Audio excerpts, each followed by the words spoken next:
broadcast network, AFTERBUZZ TV. Over 20 million weekly downloads in over 150 countries, and your number one source for after-show entertainment.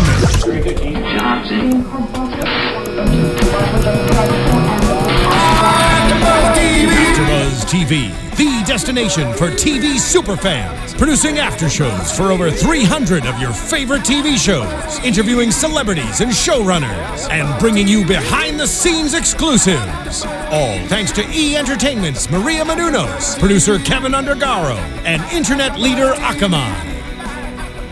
Now, let the buzz begin! Welcome, everybody. Thank you for joining us for another AfterBuzz TV after show for Downton Abbey. This is the final season, and we have a lot to talk about. Yes, season 6. This is episode 3. Airing in the UK. Airing in the UK. My name is John Comerford. I'm joined in the studio by Tamara Berg. Hi, everybody. And the lovely Courtney Stewart. Hello. We have lots to cover. Let's see. This week we had Isabel taking a bite out of Dr. Clarkson. Yes. We had Denka finding a skeleton in Sprat's potting shed. and we had Edith pulling an all-nighter. Where I want to start, though, is not the wedding. We'll get to that because we'll have a lot of fun. But I can't help but not talk about Tom coming back right away because I'm just, I know. I saw him, he did a little photo bomb in that one before we actually revealed him. And I was the one shot before. The one shot just before, because he was just kind of there, and then he wasn't. It's like, what? I caught him happening? And I go, what? What's he? And then, of course, we revealed that he's there and he's come back. And I got to say, I'm not one easily prone to cry or anything like that. It got me. I was getting teary-eyed to see him back. So happy. I was like, why is this working on me? And the babies hugged. Yeah. It got a little a little cinema, but he pulled back just enough, and it got me. But it was good to see him back. I was surprised at how much it affected me. Well, and by the end of the episode, there was so much going on. I had forgotten that he was coming back because we knew that from we just didn't know when. Seeing things. Yeah.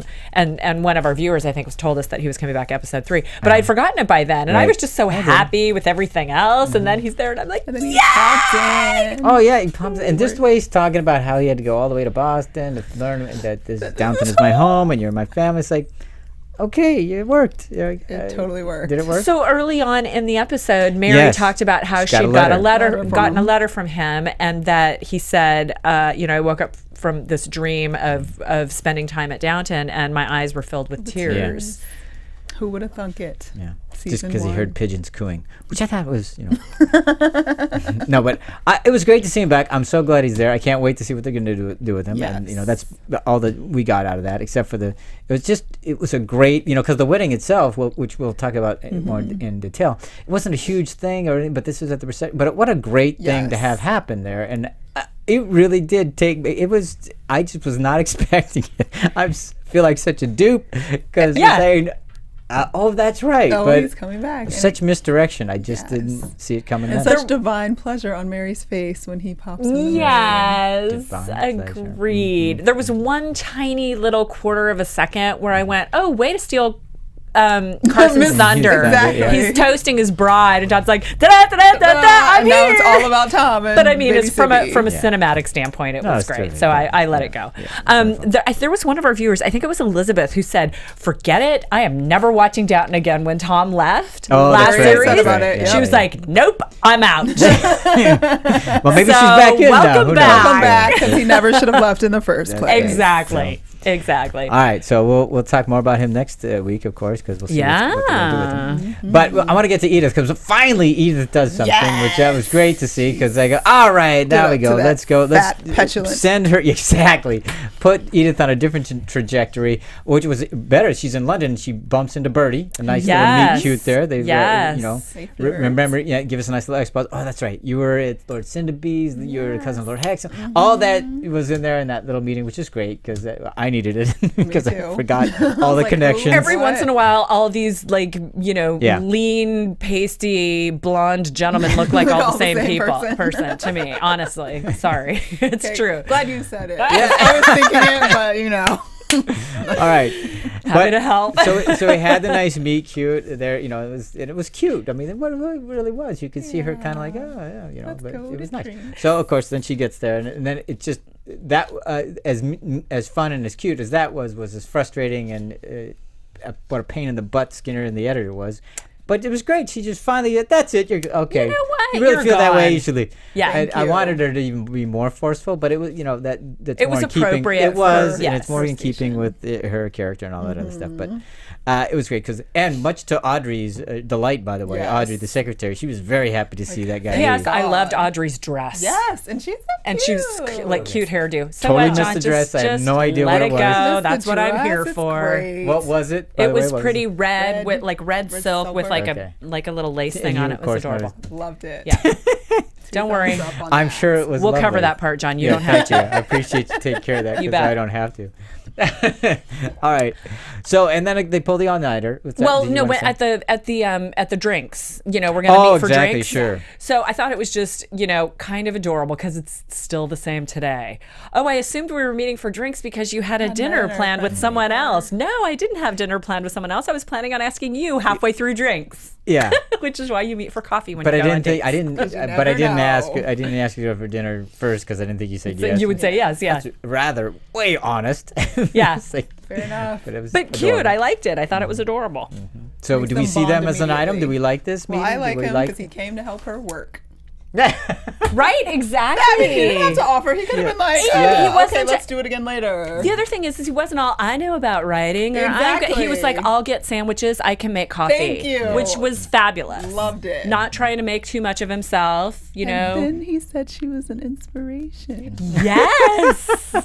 And I felt so good for Edith because she never gets anything. No. Yeah. And it was so great. I don't know. We're going to have to stop calling her poor stop Edith, I think. Maybe. So Modern woman. Edith. Yeah. did he at all remind you of Gregson?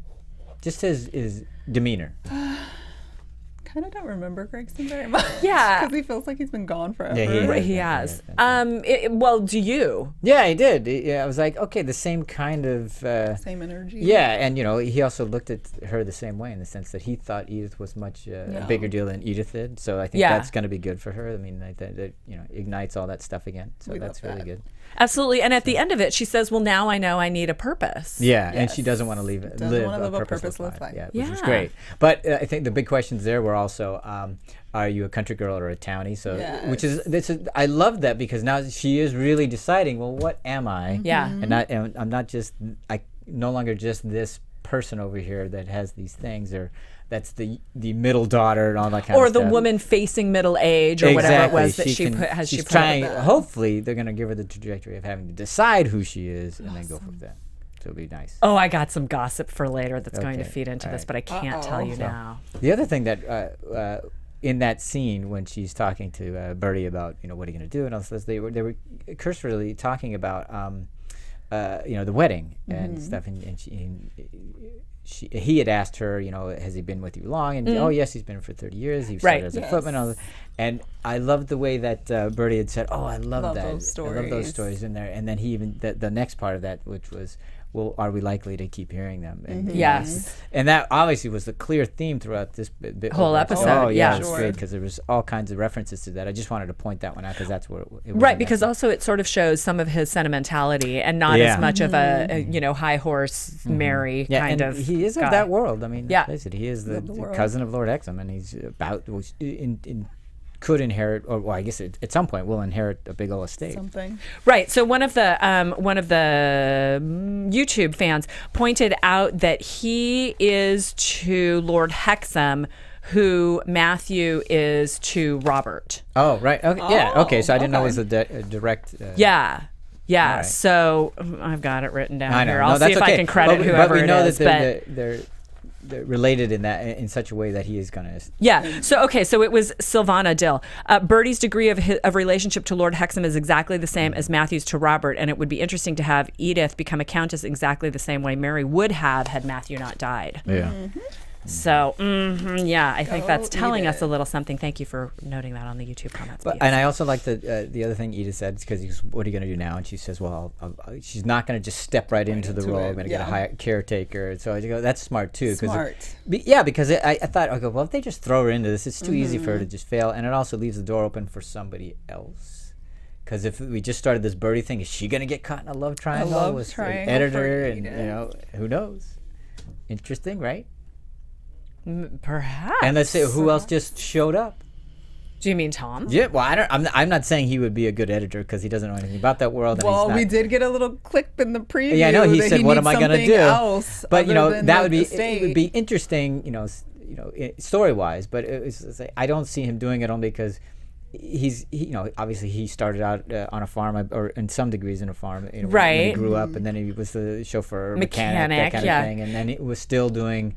The agent role or land and farm agricultural stuff with the Downton. So I don't really see him being in the world of a magazine editor. Writing and doing layouts and things like that. She may want him just because she trusts him, knows him. And he's solid. It wouldn't be really a smart move as an owner of not to hire an editor, but I can see her wanting to do it just because she can trust him, and that he may want to do it just to try. I mean, who knows? I don't think that's going to happen, but I just like the idea that the door's open, somebody else is going to come in, and there are people who have said that it could be Tom. Anna, my buddy Anna on Twitter, has one of them who said Tom could be the next editor.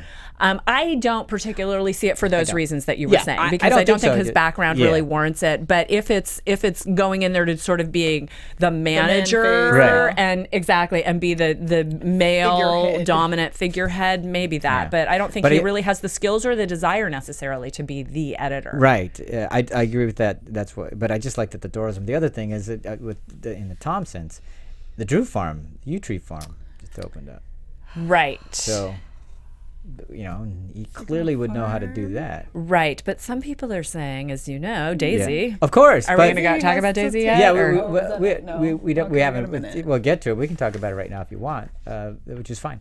But I just like that that's a possibility there too. Yeah. Which is, well, come on. Clearly they were setting up huge disappointment for Daisy. Oh my God. Could she be more eager? She's setting herself up for the disappointment. And I love that every time since we're getting into it, every time, Mosley's saying, well, hang on. Hang on. Slow your roll, all that kind of stuff. In Downton speak. Yes. And she's just, sure, I'll tell him. And then even Cora's saying, wait a minute. She can't get an entire sentence out. No. And every time somebody was trying to tell her to stop, something else would happen. Just so grateful, just so excited, just so happy. Can't wait. This is going to be super over the awesome. Moon. And you're going, oh my God, he's hitting this so hard. It's going to be horrible disappointment when it doesn't happen. Yeah. Because nobody's managing her expectations. No. Oh, wow. Yeah. So pop that Daisy's balloon. Yeah. All right. So I wanted to get back, move off that and go to Spratt and Danker because this was a lot of fun for me. Who knew Spratt was a philatelist? I had no idea. Well, and for one little moment, she's leaning over him, looking at the things, and there were all sorts of things that could happen. Yeah, there could be a breathing in the air. There could be destroying of stamps. Yes. There could be the nastiness that she throws at him. I mean, it was just. I thought as soon as when he went to open the door, I thought she's just going to take that special thing. I'm just going, geez, why is he leaving all that for her? Yeah. Right. Pour coffee on it. Yeah, there you go. And I'm wondering at some point those stamps are going to come back. And sure. There's going to be things missing. And then we're going to see that he has one of those ones that's got, that's American on it. But with the, upside down airplane that's worth $1 billion. Exactly. Anyway. Yeah. So the other thing is just, she's just so wants to get him something on him. Into it all the time. She just doesn't have enough to do. No, clearly not enough to occupy her brain in that That's house. Right. She has got to find something. And the ominous knock at the back door. Well, I guess it isn't ominous until after he opens it. But then it's like, what was that? And Spratt's got her ears up. I'm sorry, not Spratt. Danker's got her ears up. She smells a rat. Even when he's going out for a breath of air, and clearly that looks like, okay, something else is up. But then, Sergeant Willis shows up. And there really is something up. Something serious up. Spratt, the nephew. So I know nothing of this. Does anybody have any skinny on this? No. No, I don't. Nothing. I haven't seen anything. he's harboring a fugitive. So who knows? And of course, as soon as it's there, I thought it was interesting that Dankers, kind of. Well, she plays it real close to the vest with the will. Yes. Doesn't say anything. She wants to keep her cards. Yeah, because she wants the black one. But going, you're also, but now you're an accessory. And I go, what the hell? You should have. She doesn't care about that. You should have avoided it. Said it in a different way. She's done all kind of stuff. She didn't care. Yeah, she probably doesn't, or thinks she's immune to it. Yeah. Or doesn't. Yeah, whatever. She can talk her way out of anything. Yeah. So she's gonna blackmail him. She's gonna blackmail him. I don't, to what? Get more stamps, get more standing. Right. I can keep a secret when I want. You have to get up more often. Yeah, exactly. But she said in the end, I can keep a secret when I want to, but do you want to? So I don't know. It seems less, angry and intimidating than she has in the past. It seems more like she's playing with him. Oh yeah, she's just toying. She doesn't seem so malicious as she sort of has in the past. Like they were more malicious over the broth than they were. That's true. That's true. A good broth recipe is hard to come by. So it's just gonna get worse. Yeah. He's gonna have to that'll be give fun. up his stamps. It'll be fun to watch. Yeah, because I love the two of them together and how they're both just jockeying for position like crazy. Absolutely. Well, do you think the nephew's going to come back into things? Oh yeah, I think so. Mr. Wally Stern, he had a name, so I so suppose they are going to bring him back, right? So he'll come back to some degree. Somehow it's going to weave back into the Green storyline. Good Lord! There you go. Oh, good Lord! All right, but it'll be interesting to see how that plays out. Okay, now. Talk about interesting. For me, one of the most interesting storylines was the Thomas storyline for me, for many reasons. Yes. Yeah, Thomas Farrell. So the reason being is he's, last week I was positing, why is he so after Andy? I was saying it's not about romance. I didn't think it was, and then of course he even confirms that. He goes, look, I just wanted him to be a friend, and you guys have turned them against me and all that kind of stuff. But there was he's, and even. Bates has that line where they're all sensing him isolating himself and trying to get out trying because for the first 2 episodes he was trying to be part of it, make himself indispensable, all those kinds of things, and now he seems just I just want to get out of here, and I just think it was in parallel to the idea that this way of life is ending as well, because he goes over to the prominent household of Sir Michael for his interview because he's reading it was sad. It was really sad. It was horribly sad, and that's the whole thing was sad. It was tragic in a sense, and I there are 2 things that I really enjoyed it as a viewer, not as a human seeing somebody be sad, but as a viewer I was appreciating that the way they took the visuals. I mean, because here he goes to this once prominent household. Now, a couple episodes ago, we saw the auction. This is the auction plus a couple years. Right. This place in decay. I mean, just opening the front door, you could see there's a pot, an urn, or whatever that's crumbling. The side, and then Sir Michael is opening his own door, which is unheard of at the back entrance, I believe.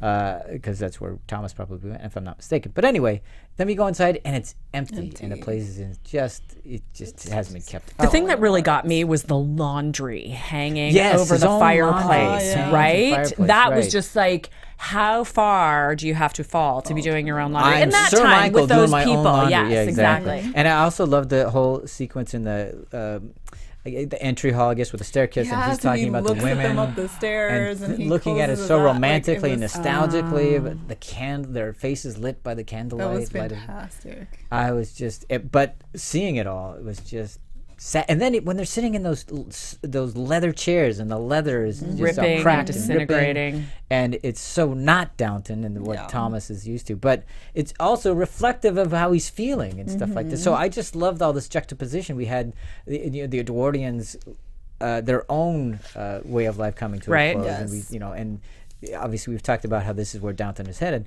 But then I was going, what is he doing with Thomas? How is that reflective of how Thomas is feeling and where Thomas is headed?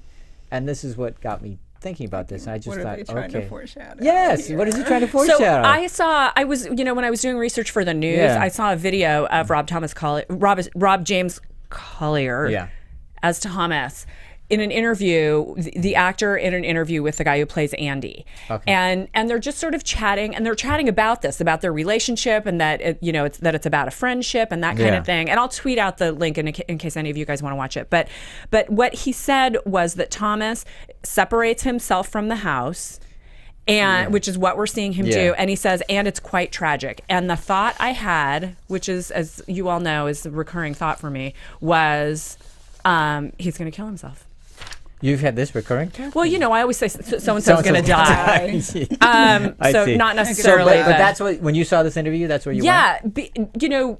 And it was different seeing the actor speak the words, that it was really quite tragic. Because, I think there's a certain amount of tragedy in all of these scenarios with the houses, closing up and that sort of thing. But this idea with him, being so alienated and so separated from society, as well as from the people that he now works with, he can't even make a friend. He has no friends, and he doesn't think he can make any friends because everybody's turned against him in some degree, and he has no family, and he's trying despeately, like you say, to raise his status in the house by playing playing with Marigold and trying to do things. But so I'm sorry to say that it's no, but I think it's a terrible thing to say, but I think that it could absolutely happen. It'd be incredibly dramatic. It would be it's in keeping with some of the tragedy we've seen over the years on the show, but it would be really effective just in terms of story. Let's not talk about in reality. We're not talking reality. No. And I don't want that to happen. No, not at all. But it would be incredibly dramatic. It would make perfect sense. The other he's putting up the walls. Right, and that's the other thing that I can't see that people are reaching out. reaching out and trying to Bates even has that line that it would be easier for you to accept than for us to believe. I think is and the then way Baxter, last week she said, "You won't let me in." You won't let me like you. Yeah. And the other reason why I went there was just coming at it from a story perspective and a writing perspective. He's been the evil butler every single season. We've all hated him, and now we're watching him going through all of this pain, and we're starting to feel sympathy toward him. So what more satisfying, dramatic way to end the story was for him to, just from a story standpoint. Right. Well, that's interesting because you felt that way just off the interview. Yeah. And I was kind of feeling that way because as we were doing it, especially when we saw this, and I'm going, and then he says that line, "I can't see the future," and I'm going, the signs are like, and I'm going, am I wrong? Because that's what it's looking like to me. And he was incredibly committed to getting out of the army. Yeah. He caused himself pain doing that, by injuring his hand. And the other thing that I think is so interesting is I think because we do have these storylines that can be reflected in current modern times. So here we are pretty much 100 years later, and there are still people going through all of this alienation and all of these identity issues. I think it would be a great opportunity, the way Anna's rape was, to kind of start a dialogue and be an opportunity for us to talk about how things have or haven't changed and what we could do to make a difference. Sorry to go off on this whole... And who knows? We don't even know this is where it's going. I could be completely wrong, it would make totally sense. That was where I went. It'll be interesting to see what our viewers have thought about it or have conjectured on their own or think that we're full of crap. Yeah. Feel free to think that. I think of all of the crap we have been full of, that one is grounded in the most. Thank you. But it was all because of it was the way they shot it. Right. Is that it just started gelling, and then of course the few lines that we got, because we didn't have very much in that story. It's just a few lines. And the fact that he can't see the future, because it's only future. He always, if nothing else, he didn't have a place in the world, but he had a place in Downton. Yes. Right. And now that's gone. And I'm just thinking I don't have a place out there. He's not finding. Yeah. There's no safe harbor. There's no refuge. There's nothing for me out there. At least that's what and he's not even accepting whatever that the people at Downton are offering. Yeah. Right. Because they're not. He's taking things way beyond to the nth degree. And he's so sure that he's going to get thrown out any second now. I mean, he's the one who said, typical 30 years of service and one wrong move and you're out on your ear. Yeah. And then when she's going to get thrown out on her ear, what's going to happen to me? Exactly. Because everyone hates me. Yeah. All right. So I'm sorry. No, that's just in terms in terms of story and structure and series. I mean, makes sense. I think it's a worthy discussion. I think it's. And if I were fortunate enough to be writing, I'd write it. I would do it. I think I'll be disappointed if it doesn't actually happen. I think it would be incredibly dramatic. And I think it would be touching. I think it would. And it would be heart-wrenching. Absolutely. Absolutely. Because we can see him go deeper and deeper into his isolation, and people trying like crazy to help. Some people trying, some people not caring. Then realizing too late after the fact, like, oh my God, we didn't. What could we have done? How could we let this happen? I think it would be incredibly dramatic. So, all right. Yeah. Speaking about something that wasn't as dramatic, let's move on to something that the hospital. Oh, because we had the further discussions about the hospital. More hospital talk. And there wasn't really much here that was different again, but I will say that I did like the little tete-a-tete. Well, I should say when it started out with Violet coming to the house and she's waving her cane and on guarding and stuff. I'm going, anytime she does a stunt, that's great. I love it. Oh my God, when she did, it was like. If you guys watch the Evil Butler Part 2 video, she has a lightsaber. Oh, does she? Sorry to spoil it, I but didn't see it, so but it kind of. Well, it harkens back to that. Yeah, nice. that's what it made me think of. Nice. There she goes. All right. So I'll call back to that. That's good. And then they had the sit down, with everybody there, sit and talk again. Digging their claim and. Yeah, and really kind of getting entrenched. Yes, absolutely. But Isabel going crazy about it. I mean, this is I've never seen her this pointed. Up in arms about it. Yeah, going crazy on Dr. Clarkson. Calling out Dr. Clarkson. Clarkson, because, It was harsh. It was very, very bruising. You just won't get to be king at the new place. Yes, even Seriously. Damn. And of course, everybody's, even Lord Burton was, why don't we take this down? Before we say something we regret. I'd like to think she already regrets what she said. Exactly. I love that line. Yeah. Were you drinking at lunch? You know it. You were there. Those are great. Not the whole time. You could have taken a nip out of your purse at some point. So all that stuff is all fun, but I'm going, there better be some payoff to this damn hospital because they just keep hitting the bell. Your hospital. Ringing that bell, you know what I mean? But I thought the interesting thing about what that was that Clarkson at the end said, I'm not sure you were wrong. Yeah. Yeah, he finally fessed up that, he was giving it a second thought. And of course, Violet doesn't believe too much in second thoughts. She's like, second thoughts are overrated. But even the better line was that would appear in favor of reform is like a turkey in favor of Christmas. There you go. Or I like when she told Lord Grantham to stop talking to Cora altogether, and he's like, that's my wife. Yeah. And she was like, so I know lots of people that haven't talked for years, and they're perfectly happy. And that works out just fine for them. Yeah. So as serious about her position. As much as I love all that, and I love all that dialogue, I just hope there's something with this hospital. I'm sure there will be. So, but it won't be that exciting though. No, but it'll just be a hospital. It's hospital talk. But at least he's having fun with the dialogue while he's doing it. True. Yeah. Yeah, right. That's good. Indeed. Oh, the one thing we didn't talk about with the Daisy storyline was the Mosley moment. He had a couple of moments. Just the first one, they're sitting down studying, and he's just there to he's just trying to help, right? And then as he's revealing the whole thing about the Mr. Drew's farm and Yew Tree Farm. Exactly, Yew Tree Farm. I'm going, don't say that to her. Don't tell her anything. Because he's just trying to be nice and he's trying to be liked and all this other stuff. I'm going, just shut your mouth, But again, I love that he just.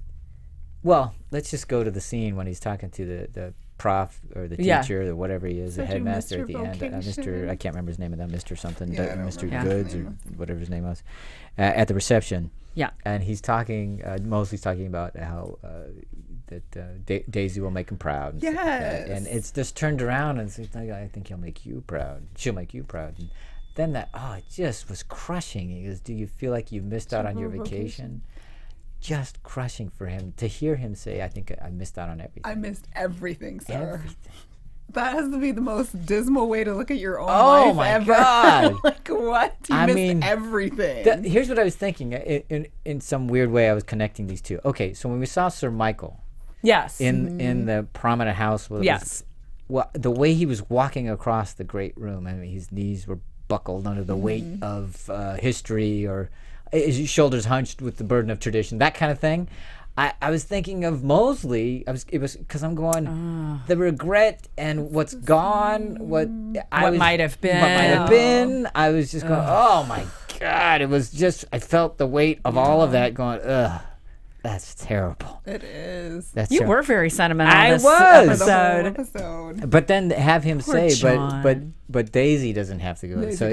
Right. There's hope. We're different from Thomas, who doesn't seem to have any history. Oh, no, sorry, doesn't have any future, or can't see a future. He at least can see a future for somebody else, even though I didn't have it. Somebody else can. So there's hope there. If she could relax, she might see it too. Yeah, exactly. Calm down. If she can relax, she might. Exactly. Just calm down, Daisy. Calm down. Stinking lax. So, but that was just brutal for me. It's like, I almost had to stop watching it just because I can't. I watched it. How are these people not killing all of themselves? Like they should all have killed themselves because this is terrible. All right. It is terrible. But giving up. All right. So enough sad talk or depressing talk. Let's get to the wedding. Yes, let's.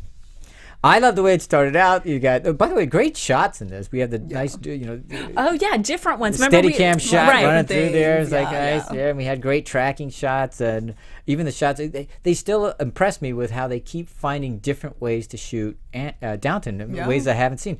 We had a wonderful one coming off a slider and out of a tree, and it reveals beautiful. And then we have the 3-arch, wonderfully composed one, very symmetrical. So, I mean, I'm sure they don't use a lot of them because they're so distinctive. They're only going to be able to do that one. Yeah, they can only do that one. Yeah. But it was great. It was beautiful. Wonderfully, and both framing, guys coming out. Yeah, exactly. Framing like, the conversations. Beautiful. I was just perfection. It was terrific. It was wonderful. And then the whole way it was production design and the way it was shot at I don't remember the reception. Sir Michael's place. Oh, yes. Oh, just goodness. All of that was just incredibly well done. Okay, you so could now, smell that place, just by the way. It smelled moldy at my house when I was watching it. All right, so but I liked the way it started because we have Mrs. Patmore and Mrs. Hughes talking about, excited. I've never been on the brink of anything except maybe the grave. And then they're talking about she's not too happy about everything, so we get all that. But then we reveal the what was it, the day dress? What's it called? The dress that she was a day dress. Yeah. Again, thank you for helping me with the you betcha. Passion. And I was going. But at least I'll be tidy. To which Mrs. Patmore says, "Well, you're not wasting money, that's for sure." Loved it. Yeah. Keep it clean. That's but all then that the frock plays a huge role in the whole show because that Mrs. Patmore orders. Mrs. Patmore orders from a catalog. Exciting. The frock, and even that turns out to be too humdrum and ugly. Yeah. Well, it was an improvement. Yeah. But what does Daisy says on what? Yeah, how bad was the one before? It was pretty bad. The apron dress or something. Yeah, it was pretty bad. So, but a brooch will fix everything. For sure. Mary. Doesn't it? Always. That I was just thinking right there. I was like, really? That's the best you could offer as a brooch? Think of a brooch, like. You have a slew of clothes, but they finally get to it, of course. Yeah. Yes. But I like that, she couldn't wear anything of Mary's, and and Cora's is too tall, so what are we gonna do? All that kind of stuff. So, and then Mary, of course, she finally comes to it, much like the other day, where it's like this doesn't have anything to do with me. I don't care. Exactly. Finally, she gets to, hey, maybe you could do a coat. You can't alter one of my things, but let's alter one of my mom's. Yes. I'll offer my mother's closet. Sure. In an embroidered evening dress. Sure. So. And then, of course, because of what Cora's been through, she catches them. That was a tough scene, wasn't it? That was thank nasty. you. Like I expected her to be upset as soon as Mary was like, "Mom, I forgot. By the way, right." and she slams the door. And I love that Mary just didn't even bother to get up and say, "Wait a second, there's some people in your room." Anyway. And you have to run after her and go, "Hold on! I don't want you to go in." It's like, no. She's just like, "Oh, whatever, it's fine." And then chides her mother later for running off in a hump. It's like, get off your butt. Get up. Stand up. Yeah. Like, you're gonna it's your fault up. I couldn't tell you. Exactly. Yeah. But Cora was nasty. I expected her to be upset or whatever. I didn't know it was going to be that nasty. I think we've rarely seen that side of Cora. Yes. We've seen it maybe once or twice. I think she did it with, if I remember, Mrs. O'Brien once on something. I can't remember what it was. But Mrs. O'Brien was so evil. Exactly. It wasn't the same sting. No, it wasn't. Mrs. You're right. Hughes but that's the thing. Anything. With Mrs. Hughes, first of all, was the three of them. It was Patmore, Anna, and Mrs. Hughes. And those three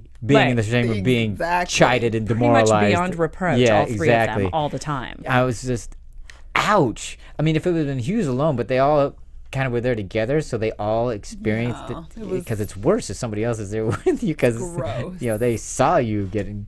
This is terrible. It was awful. Absolutely. Very effective scene, but I felt like a naughty child who needed a smack. Yeah, and to have it. And the day before you, I was just. And I didn't know how they were going to come back from that for the wedding with Cora. I was like, I would be, she was disgusting. Like, it was just like, these are your slaves and you're talking, like, these women obviously would not just be in your room doing anything for no reason. And I get, like, she was emotional about the hospital. Like, she had a headache. She had a headache and whatever. But it was really. But here's the thing. This is why. Slime. It was slime. But I'm going, look. You were at whatever hospital it is, or how far away it is from Downton. So you have all that time to cool down and relax. Exactly. But I guess, and how it was just weird that she just immediately went to wrestling through her things and everything. When she was the one that set up in the beginning of the episode, even though that was still like really bold when she had Miss Hughes come in and was like, okay, what's going on? You don't want your wedding here? Great. Yes, I was exactly. like, we put her on the spot, really uncomfortable, but at least you were her advocate. Yes. How do you switch it up that fast and that harshly? I guess we're to infer that hospital business was just so. What was the word she said? Ghastly is the word she said. That it just she couldn't let it go, but she didn't. So, but she now. Do you think the apology saved it? Did it work? Did it work for you? It did not work for me. I mean, for me, because it's weird because we've already heard Mrs. Hughes saying like, I don't want to be a servant on my wedding day. Right. And I just feel like that kind of energy Cora just marred the whole situation. And I feel like Mrs. Hughes would obviously have to accept her apology, and she's given her this coat, but like you said, she drove home for like an hour. She did not have to come for them like that. It was just it was too much. The apology I get, I'm glad she did it, and she gave her the coat and didn't just let her borrow it. Thank you. But if I were Mrs. Hughes, I would never, that would never leave my brain. Well, I hear what you're saying, and it might be because I know all of the background of it, that Mary tried, that there was workings that Mrs. Hughes doesn't know about that makes me make it okay that Cora felt badly about it. Yeah. But if all I know is that moment when we had the apology, maybe I wouldn't forgive her. But so it did work for you. It did. It did. I'm stuck in the middle because I'm so glad they had the scene because I thought the prior scene was just horrendous. Yes. When she was talking to them. It was really painful. Terrible. But and she was saying all the right things, but I was just like, I needed more of a Japanese apology. I wanted the real big, like how it was deplorable. It was the whole thing. And she said the right things. It just I'm going, I just need a little bit more to make that really work for me because it's like that was horrible. It was horrible. It was horrible. How could you assume that right away? The three of them in there, the three of them who, of all of your servants, should have the benefit of the doubt. And I get that she was mad about somebody else, and we all do that, and it does happen. But it was just just. Because you expected her to be mad, just not nasty.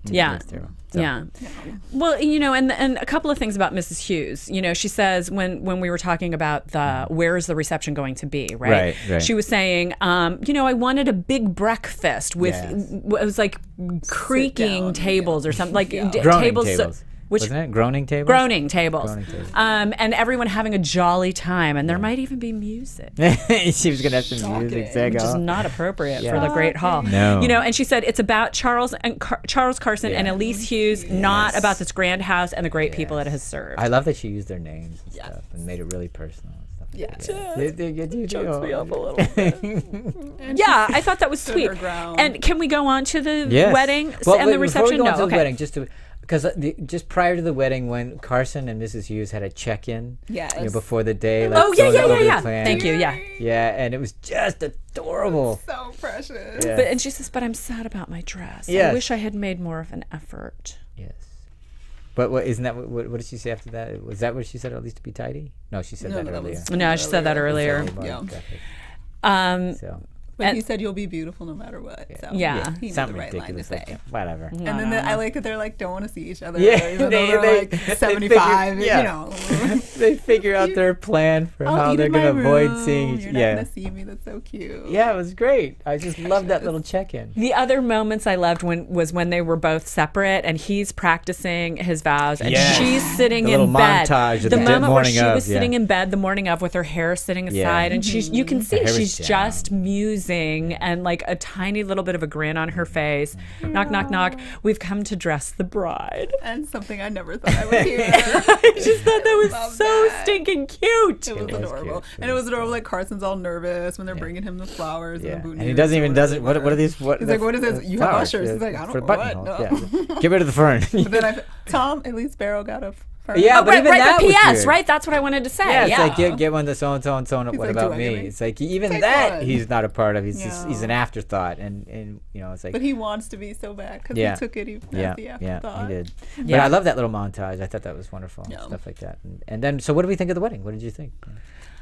You know, I loved that, honestly, I love that they didn't spend a whole bunch of time on the wedding because we've seen weddings. And here's the other thing. We've seen Downton weddings. And Right. you can't really match that splendor. Right. But like the looking at the audience's faces, Mrs. Patmore. Right. Oh, her little sigh. Yeah, it was great. I thought it was very appropriate for the characters. For sure. I thought it was exactly what you would expect. I thought they didn't overplay it. They didn't underplay it. This is what I would expect. Very well done. I think you made the comment to me about how interesting that their wedding clothes are not as fancy as their work clothes, right? Yeah. Like everybody goes to tuxedos, you know, in weddings these days, and their tweeds are, that's their wedding clothes. Yeah. I was a little sad by some of the color. It's very gray. It was muted. It was beige. But that's what. But I get it. But I was just like, oh. Okay, back to Rose's wedding. But oh my God, the reception. Because can I tell you, I'm in the process of planning a wedding for a friend, and when they did like the shot of it with the pennant flags, the white pennant flags, and the little puddings and and everything. I just looked at that and went, "Oh my God, this bride would love that reception. Like if I could recreate that, I would." But it's so much what sort of the rustic romance of weddings are today that people want. It was so gorgeous, and the tables were groaning tables full of beautiful breakfast food. My favorite meal, instead of the niddly bits that that they'd have to stand around. Carson's Toast. I'm the happiest and luckiest of men. And or whatever crap that was. Yeah, and what she said about her, I didn't write it verbatim, but how that she would pick me or let me put me in charge of her happiness. And all this other stuff. It was a wonderful tribute. Beautiful. It was terrific. It was terrific. So and the reception line, everybody walking in, that was a lot of fun. Yeah. So but it was great. It was a really good, a very appropriate. Not Downton wedding on Downton Abbey. Yes. Abbey. Yes. So I thought it was terrific. I loved it. Yeah. All right. So there are two things that we want to finish up with before we get into news gossip. So the two little nuggets that they gave us. Thank you. I completely forgot about that. It's written. Yes. Is in that way. She's in the family way, as they don't say on Downton. Apparently, they just fling around the word pregnant all over the place. Clearly, the problem isn't Bates. Gross. Gross. Yes. I love that Anna checked her on that. The things that come out of your mouth. Exactly. But and her look was like, oh my God. Oh, good gracious. That was a great look too. It was a great look. So so obviously that's going to play out. We'll see how. And in the third month, or what is it? Yes. In the third month, we're going to make a secret. I'll make an appointment. I'll figure out a reason or whatever it is. Justification for going to London. Sure. So, okay. So now the other thing was in that wonderful shot with the three arches, very symmetrical, and we had Carson and Lord Grantham coming out and talking to each other. A little indigestion. Oh, thank you. Yes. I don't think that's a little indigestion. That is not. Might be some congestion, heart failure. Because he's had heart problems before. Yeah, exactly. Yeah. So, do you think we're foreshadowing that this is part of this? Something. Because wasn't the next shot with him in the bed because Cora was getting up really early to go somewhere, and I was like, he's not dead already. Like that's not going to happen before the wedding, and ruin that for Miss Hughes. So I'm like, now scared. Two things. I think that's setting up. That's the whole that's going to work into the whole hospital storyline because he's going to be sick, and that's why this hospital, they're going to need the hospital or whatever. Yeah. And that's what's going to flip Violet because she's going to realize, oh my God. We need the support of a larger hospital. Something like that. I think that's what's not just the country doctor. Yeah, I think that's that. Yeah. Sybil wouldn't have died. No, well, I mean, take it back because the prestigious doctor. Clarkson, right? Exactly, the prestigious doctor was the one. But so I think that's how that's going to figure into this, and that's why. Good. And the other thing that. I don't wish him dead. Like I know, right? I know it's hard to say these things. Not wishing him dead. But I'm just wondering, is because I would have thought, and you would have hoped that Sybil's death would have helped bring the sisters together. Yes, we talked about it then, and it didn't. And I'm just yet. wondering if that will be the thing that might bring Mary and Edith together. The death of their father. The death of the father, or the fact that he might die. Will that be enough to cope? Because I'm pretty sure it's going to be the thing that makes the hospital make sense. But will we also be able to use that to help bring these sisters home? Do you think that's irreparable? She was still looking real salty when Edith came in with the magazine. She's like, yeah, whatever. Isn't this great? She goes. She didn't even say anything. She's like, yeah, whatever. Yeah, curled her lip as she does. So do you think any possibility there? Well, I mean, they both have great affection for their father. Yep. He's their hero, as one kind of hopes dads would be to their daughters. Many occasions. Yeah, which he should do as a I think that's a great possibility. I do. I think it's a great possibility. But really, all it comes down to is Mary not being quite the jackass that she is. Yeah, jackwagon. And will that ever stop? Maybe that'll stop when she finds out Marigold is actually Edith's. Or you don't think she was so long suffering with this child. I think before that's ever really going to happen, Mary's got to get jolted. She's got to get knocked down a couple pegs, or something has to jolt her to the core, which is something like her father actually dying. I agree. That's going to cause her to realize, oh my God, my mom's going to, everybody's going to be, and I'm she really has to have her foundation shaken. Because I don't have the other sister. My mom and dad are going to die. Violet's going to, that's it. Carson too. Yeah. Because he's going to have his own wife. So and she doesn't have a man. That's what I mean. That's it. That's it. I've got her. Right. She's got so I think at some point. And her kids. Yeah. Well, even that, the kids will go away. So. Especially in this whole new world where everybody's moving to the town. So, okay. So those are the two things that I wanted to point out. Okay. Good gracious. Do we want anything else want to wrap up before we get to news and gossip? I have so much news and gossip. Can we All move right, on let's to get to news and gossip. We'll just get in there. Okay. So there's a lot. Okay. There has been talk of a Downton movie, as we've said, and if Jim Carter, who plays Carson, gets his way, it will be a very fun reboot. The 67-year-old star revealed that if it were up to him, he'd do away with the polite portrayal of the upstairs-downstairs running of the Crawley pile in favor of something more risque. He thinks that Downton should fast forward to the 1960s. Okay. He says, for the film, this is a quote, for the film, I think Mr. Carson would invent pole dancing, really? He added, I think that the public are ready for that. We would have Mrs. Hughes and Mrs. Patmore, of course, and Lady Cora would shake a leg. I think it would be very popular. Wow. Of course, he's joking. But Julian Fellows once again suggested that there would be a movie made from the show, and he also seemed to think that a change of direction would be a good idea. I can't imagine him going into the 60s. But anyway, it's a funny story. Yeah. But I think the dancing would be part of it, no matter what. Yeah, and Carson creating the pole. Yeah, That's fascinating. Stripper pole.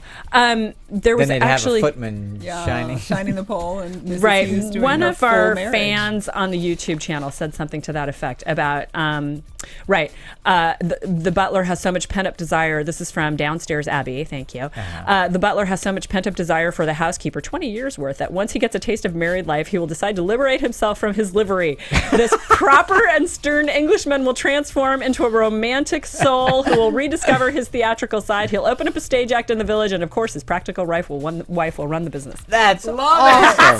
That is fantastic. Nicely done. I'm telling you, you've got to read Nicely the comments. Wait, who's that? That's so Downstairs funny. Abbey? Downstairs Abbey. Yeah. Nicely done. Thank you very much. That is great. I would love to see it too. By the way, I think that would be hysterical. I'd watch. It's the precursor to Faulty Towers. Yes, there you go. go. I'll watch it. So the Earl and Countess of Carnarvon, who live at Highclere Castle, which stands in for Downton Abbey, say that being a part of Downton has changed our lives. We really have become one of the most famous houses in the world. Because this thing plays in over 140 countries. I know, me too. They welcome some 1,500 visitors every single day, and that they hope that it will continue for 5, 10, or even 20 years. Wow. Lady Carnarvon said, "I love the show, but watching it can be a bit strange sometimes to see your home on television. When Michelle Dockery was standing outside the house, it was vaguely surreal." And she said, "But my husband and I feel very lucky to be a part of it." Okay, so this bit may be complete hogwash. All right, I'm just going to say it. I have not vetted this little bit of information. Good. So, the order of service for a wedding, known in the United States as a wedding program, of one of Downton's most beloved characters was found in an Oxfordshire church after filming took place there. Found by a member of the public in the Cotswold village of Brampton, the pamphlet revealed the blushing bride was Lady Edith Crawley marrying a man who was named Herbert. Birdie! Right? It's going to happen for her. So we haven't vetted this, so but this is Herbert could refer to Bertie Pelham, the agent of Brancaster Castle, third cousin of Lord Hexham, etc., etc. Okay. Edith getting her happily ever after. So how about that? Like I said, it may be complete, total gossip, but that's good gossip. But it's good gossip. We just know that there was a wedding supposed to happen. We don't know if that actually did happen. Now that one, they'll pull out all the stops. Before. Exactly, where he stopped it. Oh, for God's sake, yes. Okay, let's see. Oh, we need to talk about Gwen. Oh, right, Gwen. Okay, so she's in the coming ups, Gwen is coming back next episode. If anybody doesn't remember, she was in series 1. She was the maid who was, here we go. She was the maid who was Anna's roommate, who got a typewriter. Sybil helped her get a typewriter and get a job. Okay, so this is from Eric Tull, who's one of our longtime commenters, who I love reading his information. So here it is. In, I think it was series 2 or 3. Don't quote me on that. Season 2 of Intermarried. Gwen's name comes up. Right. Okay. As someone who has been, we got a letter from her. She's been married. Right. Okay. So he says, Eric Tull says, since we don't hear about people in that way, there must be something going on. So Gwen. We heard about her in the episode before the rape episode in series 4. Okay, we haven't heard her mentioned for the whole of series 2, and yet her name comes up in series 3 out of the blue that she was married. We haven't had that with other characters who has left. So he says, what if she was married to Green and she pushed him? Oh. I still think that the moment with Green in the London scene. Anyway, so that's his speculation is that Gwen is coming back because she's actually the one who killed Green. Oh, so interesting. The thing is There's that a wrinkle. I did not put that I don't together. care. Yeah, I was going to say, does that make it better? So let me ask you this. Let's say, the whole, Julian has come up with this whole wonderful thing about the resolution to the Green, which isn't revealed yet. Do you even care at this point? What if it's an amazing job of, We're so far from the emotional moment of her being wronged. Yeah. Not just wronged, but I mean being a terrible victim. Yeah. That I'm so done with it. Mm-hmm. He's going to have to do an awful lot in the next 4 episodes for me to care anymore. I can't even imagine what it would be that would be so amazing that it would make me forget all of last series. Thank you. Because if it had happened like halfway through last series, then I might be like, oh, Gwen, great. I mean, we were all so frothed up over it, and now it's like he's given us so many red herrings and so many false endings that were incredibly unsatisfying. I think the most satisfying thing out of this is Anna having a baby. Okay. That's the most. That's what I think. Let's see. But is everybody really going to get that happy ending? Edith's going to get married. Anna's going to have her baby. No, it can't happen. No, because it'll be Thomas next. is We'll have die. some great. Going to die. Yeah. Gemma Thomas says that the biggest historical inaccuracy is Carson and Mrs. Hughes getting married. But she says it's sweet though, and I think that one can be overlooked because it's so sweet. Because butlers and housekeepers didn't marry at all anyway, and certainly not to each other. Didn't marry at all? Oh, wow, really? Yeah. But don't you think at this point, because we're seeing because we're transitioning out of the period, like maybe that's why. That's the other reason we can forgive it. I didn't know that was a thing. I didn't know that they wouldn't marry at all, or certainly not to each other. I can understand why and everything, but at this point, the reason why I buy it regardless is that you see the transition happening. You see all kinds of things. Even in this episode, Edith says to Violet, look, I forgot who it is, but so-and-so flew over the Andes by herself. Yeah, exactly. It's like, please, things are changing. Yeah. So is that why? Anyway. Yeah. That's why I accept it, and it's really cute. Yeah. It is adorable regardless. So I agree with Gemma for that. Yeah, my buddy Anna says that, it says that Anna having a baby is going to be the Christmas episode. Okay. Finale. Marigold's identity is going to get slipped. Oh, right. I see. Okay. Somebody has that it's gonna like that she's everybody come to Edith's auntie, come baby, to mommy, Edith's come son, to grandpa, whatever. Right. Speaking of which, when they brought her up in this episode and Edith had to call her ward. Yeah. Oh, it was awful. Yeah. Can't she be her adopted child or something? Why is it no, to be because a he ward? didn't know. Because that's what they did. They had That's wards. a terrible word. Oh, by the way, somebody was upset with us that we made fun of Marigold's name or Heather's name or whatever. Because her sister's name was Heather. Heather. We weren't making fun of the name. We were making fun of Julian Fellowes' propensity to name people. Yes. So it has nothing to do with the actual name. We love the name Heather. Yes, Heather's fine. So please know that we weren't making fun of that. We were making or fun your of sister. Yeah, we weren't making fun of anything. Yeah. Okay, this was the great prediction from this week's notes, and that was that Edith is the love child of Rosamund and Lord Merton. I think it's so great. Wait a minute, what? So great. Okay, who do we ascribe this to? I think this was Sylvana Dill. I actually didn't put it on my notes, and I'm sorry if I got it wrong who it was who said we'll it. Make sure we get we'll get it back. But we'll because Violet said that Rosamund can't stand Lord Merton. She also loves Edith so much and was so present for her. They're chummy. Right? And it would totally explain the whole Edith being the stepchild in the family. Or treated like the redheaded That's stepchild. good. Like, it's nicely done. Ridiculous, but very funny. I love it. And as we were kind of chatting about it on the notes, it was... I don't think Julian Fellowes realizes how clever that was. Unless he is that clever, and we're all just ridiculous. Yeah, we're just finally getting it. Family cycle. Yeah, it's just one of those nuggets. It's an Easter egg for those people who are paying attention. Okay. All right, I like it. I don't know. I don't know if he's gonna, if that's gonna be part of this. It'll come out, but the next few episodes, whatever. Okay, one last one. Okay. This is Matt Lau saying, okay, so it's pretty certain Mason and Drew are going to swap farms. Yeah. Okay. But Edith is totally going to move to London, put her iron foot down on her paper, but she's going to need backup, someone on her side, someone who's hard-edged, loyal, conniving, vindictive, and will keep her house in order. Evil butler to the rescue! Nice. I don't think it's going to happen, but I love the prediction. I don't think it's going to happen. Okay, I'm just going to do a bunch of shout-outs. Well, maybe that's why he was with Marigold. Could be. IIJG27 Rich, Harmeet Singh Walia, Daniel Affan, Brandon Brooks, Tara Kay, Gemma Thomas, Island Girl 63, Elizabeth Friesch, who several of these comment regularly for us, which I love. That Ricky Ra and Alex via email. Thank you guys. Yeah, keep the conversation going. So much really fun. It's so fun to read your comments. When I saw Courtney was in there commenting alongside people, and I wasn't able to look at the comments until yesterday. But oh my gosh, it's so much fun. Thank you guys. And also I've gotten a couple of emails and tweets as well, and I really appreciate it. It's great fun, and you guys have brilliant things that we never would have thought of. All right. I think we've already said our predictions. Unfortunately, we kind of said them unless anybody has anything else specific. Right? I think that's okay. Okay, we actually made our predictions. We talked about Thomas and what may happen to him. What's going to be his job. And also Lord Grantham and what's that setting up. All right, so we don't have any other, so we're going to skip the rest of that. So I guess what we want to do now is let them know where they can find you.